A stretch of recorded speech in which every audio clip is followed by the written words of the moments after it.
জঙ্গিপুর জেলা পুলিশের উদ্যোগে নিট ও অন্যান্য পরীক্ষায় উত্তীর্ণদের সংবর্ধনা ও পরামর্শমূলক অনুষ্ঠান।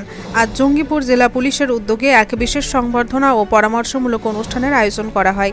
এই অনুষ্ঠানে নিট, জেইই, ডব্লিউবিসিএস সহ বিভিন্ন প্রতিযোগিতামূলক পরীক্ষায় সফল ছাত্রছাত্রীদের সংবর্ধনা প্রদান করা হয়।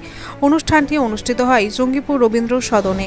উপস্থিত ছিলেন জঙ্গিপুর জেলার police super Amit Kumar Shaw, additional SP Mohammad Nasim, traffic DSP Sukanta Hazra, Farakka SDPO Sheikh Shamsuddin, জেলার বিভিন্ন থানার আইসি, ওসি সহ বিভিন্ন শিক্ষা দফতরের বিশিষ্ট শিক্ষাবিদগণ।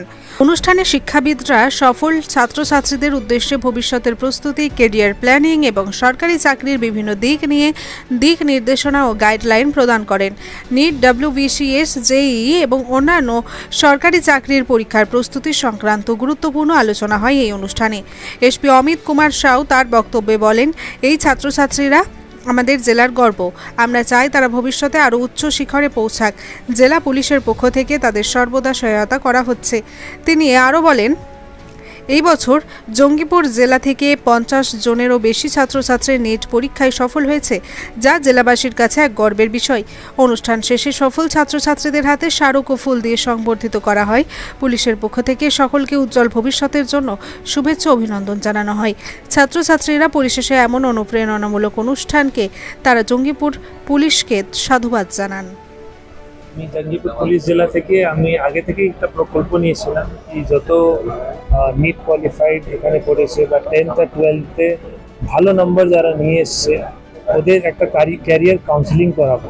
তো ওই প্রকল্পটা আজকে সম্পন্ন হলো। আজকে আমরা with collaboration with career and courses ওনাদের সাথে এখানে আজকে আমরা ক্যারিয়ার কাউন্সিলিং প্রোগ্রামটা সম্পন্ন করলাম। প্রায় 200+ স্টুডেন্টসরাও এসেছিলো। ওখানে নিট কোয়ালিফাইডও কিছু স্টুডেন্ট ছিল, ওদেরকেও আমরা ফেলিসিটেট করলাম আমাদের পক্ষ জঙ্গিপুর পুলিশ জেলা পক্ষ থেকে।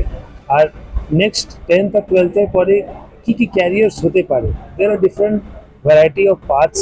ওই পাথ কী হতে পারে ওটা আমাদের ক্যারিয়ার প্রসেস থেকে যিনি কোর্স ডাইরেক্টর আছেন উনিও এসেছিলেন, ওনারাও ব্রিফ করেন, প্রেজেন্টেশন দিলেন যে আর কী স্কোপ হতে পারে apart from JEE, apart from NEET, UG, CLAT, তারপরে বাইরে স্কলারশিপের প্রোগ্রাম প্রচুর আছে, টফল আছে, স্যাট আছে, আর আর্কিটেকচার আছে, ফ্যাশন ডিজাইনিং আছে, মাস জার্নালিজম আছে, অনেকগুলো স্কোপ আছে। কমার্স নিয়ে কী করা যেতে পারে। আমরা কিছু কোশ্চেন অ্যান্ড অ্যান্সার সেশনও নিলাম, যে আমাদের স্টুডেন্টের কিছু ইম্পর্টেন্ট কোশ্চেন ছিল, ওদেরকে অ্যান্সার করা হলো। তো খুবই ভালো আজকে একটা প্রোগ্রাম আজকে আমরা করতে পেরেছি। হোপফুলি কিছু গাইডেন্স আমাদের জঙ্গিপুর পুলিশ জেলার বাচ্চারা পেয়েছে, আর এটা দিয়ে মানে আরও পরবর্তীকালে আমরা আরও ভালো সম্পন্নভাবে একটা আমরা জাস্ট এই কথা বলছিলাম যে আমরা একটা বীজ বুয়েছি, আর বীজ থেকে কিন্তু অবশ্যই আমার বিশ্বাস আছে কি অবশ্যই কিছু না কিছু ছেলে এখান থেকে গাইড পেয়ে একটা ঠিক দিশা, সঠিক পথ পেয়ে ও ঠিক জায়গায় পৌঁছে যাবে। জঙ্গিপুর জেলা পুলিশ কীভাবে তাদের পাশে থাকবে? সবসময় পাশে আছে। গাইডেন্সের যখনই দরকার পড়বে বা অ্যাসিস্ট্যান্স কীভাবে লাগবে বা কোনো আলাদা কাউন্সিলিং প্রোগ্রাম আরও একটা অ্যারেঞ্জ করা দরকার থাকলে আমরা সবসময় পাশে আছি।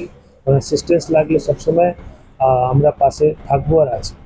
আপনাকে কেমন লাগছে? প্রায় জঙ্গিপুর জেলা থেকেই একেবারে 50 জনের ওপরে নিট উত্তীর্ণ করেছে, কি বলবেন সে বিষয়ে? এটা মানে আমাকে যখন আমি রেজাল্টটা দেখলাম আমি নিজেও প্রচুর গর্বিত হয়েছি কি এরকম জায়গা থেকে কতজন কোয়ালিফাই করেছে। মানে এখানে স্কোপটা প্রচুর আছে, জাস্ট ওই ডাইরেকশনটা ঠিকঠাক দিতে পারলে আমরা এখান থেকে 50 কি আমরা অনেকেও পেতে পারি, মানে এখান থেকে 500 হতে পারে। কেন অনেকজন তৈরি করছে আর দে আর অন দ্য রাইট পাথ। তো জাস্ট একটা ভালো ডাইরেকশন দিলে আরও অনেকজন যারা একটু কোথায় মিসিং হয়ে যাচ্ছে ওরা আমরা ভালো করে গাইড করতে পারবো। এরকম প্রোগ্রাম কি মাঝে মধ্যেই হবে? আমরা চেষ্টা করবো যখন যে টাইম পাবো, যেরকম সুযোগ সুবিধা হবে আমরা চেষ্টা করে এরকম প্রোগ্রাম করবো ফিউচারে। ঠিক আছে, থ্যাংক ইউ।